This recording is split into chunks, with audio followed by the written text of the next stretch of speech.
This is Jessica Vaughn with C&T Publishing, and we're here today with Christina Camelli. Hello. And Christina has a brand new book with us. It's one of several. And do you want to talk a little bit about sort of you as an artist before we get started? Sure. Yeah. Well, um, so I live in Portland, Oregon, and I'm a mom. I have two kids, and I'm a stepmom. I have two stepkids.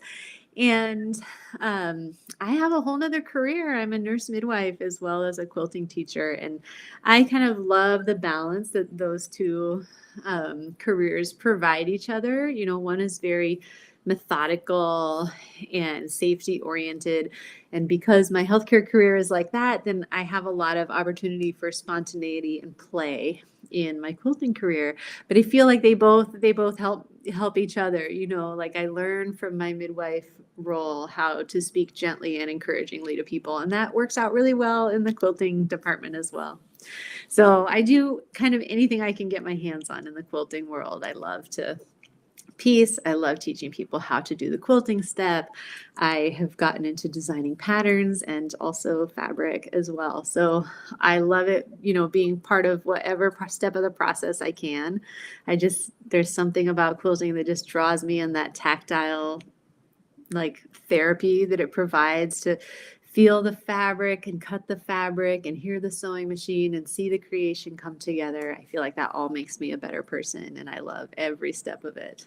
And I think that's what makes your work so unique and beautiful too, is every piece has so much texture. It just, you want to touch every single bit, and the free motion aspect just creates so much depth and contour and texture that it's just very tactile and very like moving when you look at it.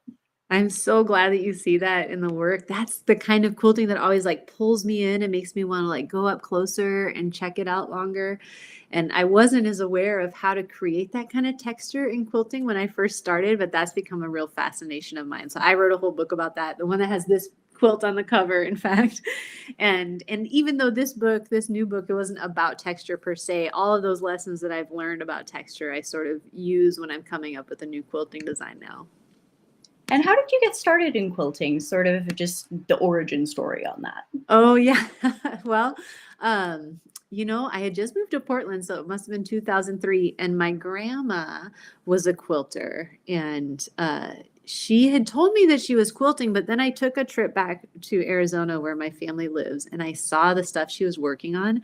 And when she told me she was a quilter, I was thinking like pink and brown quilts. I was thinking like very orderly, you know, repeated blocks, and whatever the quilts were that I had seen before hadn't filled me with a sense of wonder. But when she showed me what she was working on, it was improvisational, it was brightly colored, it was so spontaneous and unique. And I was like, oh my gosh, this is a quilt. You know, I just had never thought about that kind of artistry going into quilting. And that kind of artistry was really attractive to me. And she's such a sweet soul. She's gone now, but she just saw in me the excitement, and she was like, I'm gonna feed this. And she like showed me her magazines, and she sent me home with her scraps. And so that's how I got started, and that's why my handle on Instagram and Facebook is a few scraps, because that's how I got started, just with a little box of my grandma's scraps, and I sewed those into blocks, and then I bought more fabric and sewed the blocks together. And you know, once I made that first quilt, I was definitely ready to just keep doing it. I just loved it. I think there's something so special about that, especially with quilting. People have a tendency to, as they teach others, pass pieces of their own projects on. And you can see a single cut of fabric make it so far by the time you run out. That's so true, right? And sometimes you start a project, but you're not the one who finishes it. Even when my grandma passed on, she had three quilts that she was in the process of making, and she had told me about them. We love to have our quilter talk, and so I was able to like gather those projects up and complete them and get them quilted and onto the people that they were meant for. And That's I love that amazing. too, right? Like there can be so many stories in that one piece of fabric or one quilt holds that way. There's so much collaboration there. There's just a heart that sort of builds as you go along. And by the time it reaches Yeah. the recipient, you're just so much love and care and excitement and Right. innovation has been put into it. Yeah, and And your own speaking of that stories. innovation, I would love to hear a little bit about the process behind your newest book, which I have linked in Yeah. their chat. because the creative process on this one has been so different because of the pandemic, right?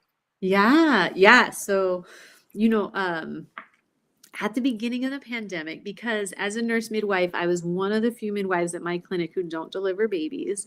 I was put on furlough at the beginning. Like, we didn't know what we were doing. And they were like, we can't be paying all these people to not come into the clinic because there was a limit on how, how many people could be in there to space people out. And when I was put on furlough, I was so stunned, going from a busy mom with two careers to maintain, to not traveling to teach quilting, not going into the clinic. I didn't know, how to handle my like busy energy. I'm used to just go, go, go all day. And so one thing that helped me was I was like, every morning at 8 o'clock, I'm going to do a drawing. And I would go onto Instagram and do a live drawing.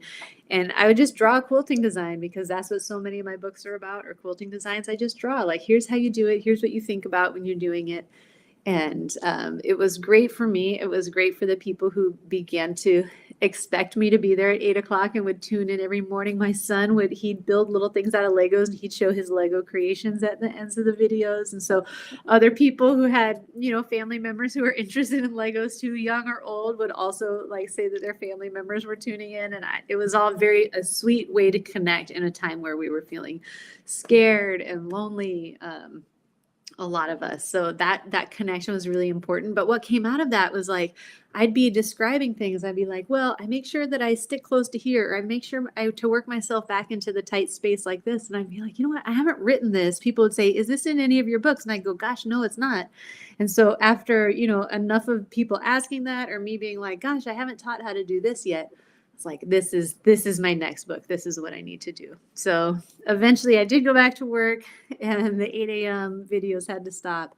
But what didn't stop was my work on, trying to get all those lessons out there in the world, so that they could keep teaching more quilters, even if I couldn't be on the Instagram lives anymore. So that's what happened here, is that I kind of organize the different techniques that I use so the whole thing is called free motion combinations, and it's about how do you combine more than one quilting motif together. You may know how to do like all spirals or all pebbles, but what if you want to do both? What are some ways that you can do that in a way that feels natural and looks good when you're done? So I have like 5 or 6 strategies that I use to combine my designs. So I talked about those up front, and I gave some examples of sample designs that you might consider stitching in your combinations. And then I gave some really concrete examples of like, this is a combination that you could do, and here's how you would do it. And so you can see the drawn sample, and then the stitch sample, and then the little elements that it's combining. So I'm really happy with it. I got to do the photography too for this one, and I'm happy with how the photography turned out. So I'm feeling like overall it's something I'm proud of and happy to have out in the world. As I was looking at it, I just kept wanting to touch everything in the pictures. I just kept thinking I was going to feel something other than paper as I was touching it. Everything's so tactile and beautiful, and there's just such a sense of motion, even in a still photograph, that I think is so unique. That is really sweet to hear. Did you find sort of during the pandemic you were going different places creatively, like exploring things you hadn't done before? Or were you more inclined to go back to things that were sort of familiar and nostalgic when things were sort of chaotic? That's such a great question. Gosh. I think that everything I ended up doing in the pandemic ended up being new to me. I feel like we were asked to create new solutions in general. Like, can you teach over the internet? Well, probably, but I've never tried that before, So like figuring out the lighting and the cameras, or can you record your own video class and edit it? Like, I had never done that before, but I figured it out. And also it would coincided with like designing a new fabric collection and figuring out how to do that in the pandemic. And it was only my second fabric collection ever, so I didn't really have a routine around how I do that yet.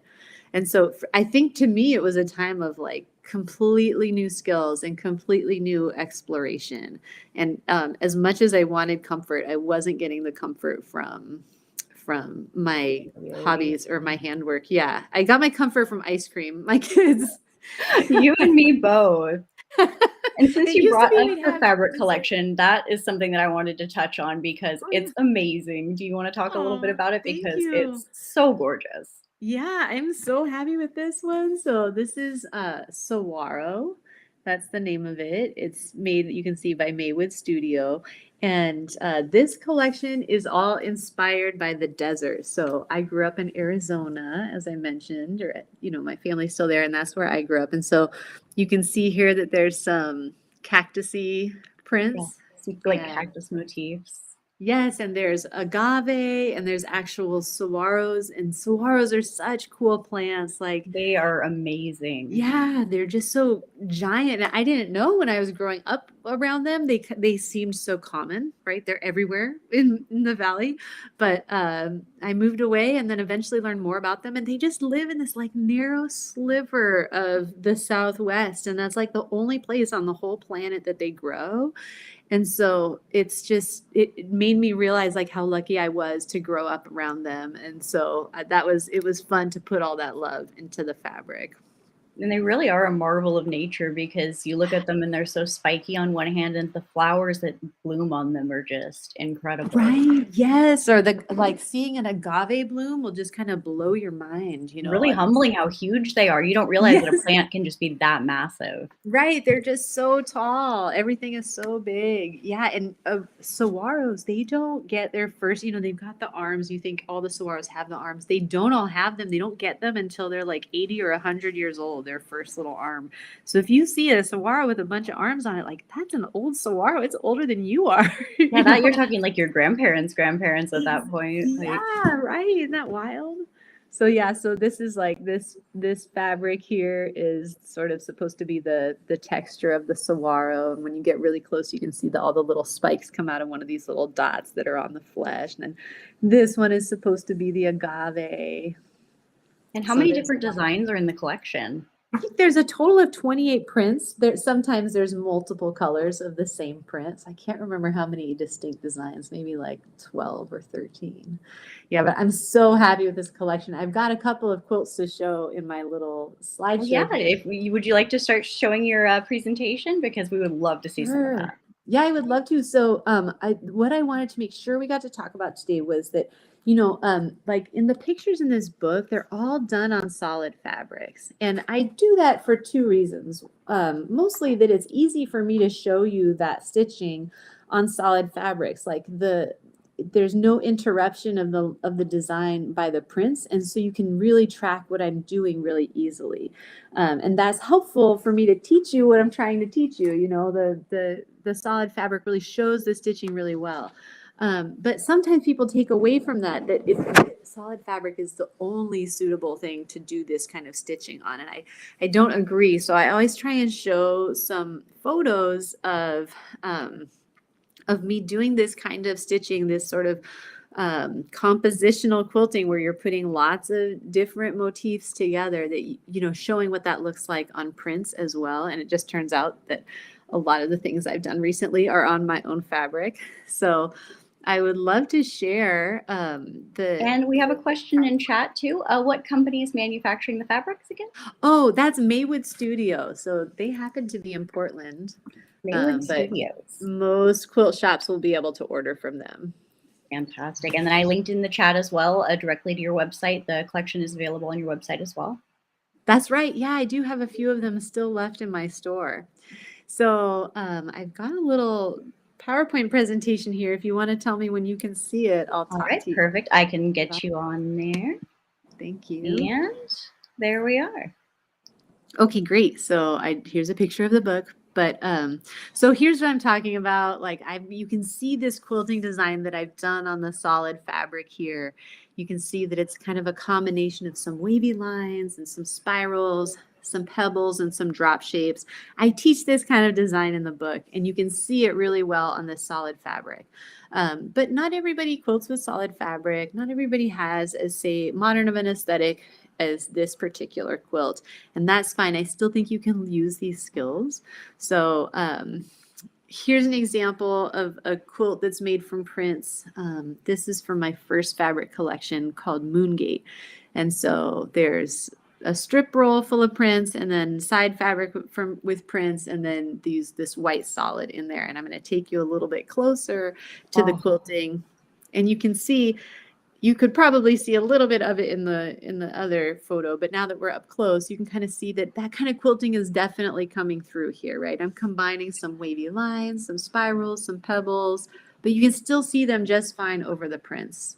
Yeah, Some of it's the like a prints, duet between the print and your thread instead of just one or the other speaking at a time. right? Yeah, in some places you're noticing the quilting more. In some places you're noticing the print more. I love that. I really think it's fun when a quilt pulls you in and then like pulls your eye around the piece, and you're like, you notice this, and then you notice that, and there's like layers of things to see there. It's beautiful. Here's a variation on that same pattern with the same fabric that I just quilted a different way, but we're pretty far back from the quilt here. You can definitely see the quilting showing up over all these prints though. And if I get closer, you can see that that's really, really not hard to see the quilting at all. So what I say about this is there's two things I think that are making it so that the quilting is really visible, even though I'm quilting over prints. One is I'm using a batting that has a little bit of a loft to it. So it's not just a cotton batting. I have a cotton wool blend here, or this may have been an all wool batting.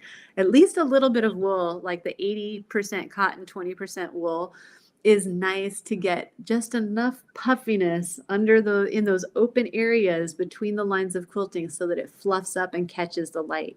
Because when we think about texture, I am trying to share this concept. What we're really thinking about is places where we see light and places where we see shadow. And it's that light and shadow together that creates the sense of texture in the quilted piece. So getting the fluffy parts to fluff up real well is part of catching that light and then creating the texture down where it's quilted. Creates so much depth when you manage to quilt down and you have the pieces puffed up in between. It's just stunning. Exactly.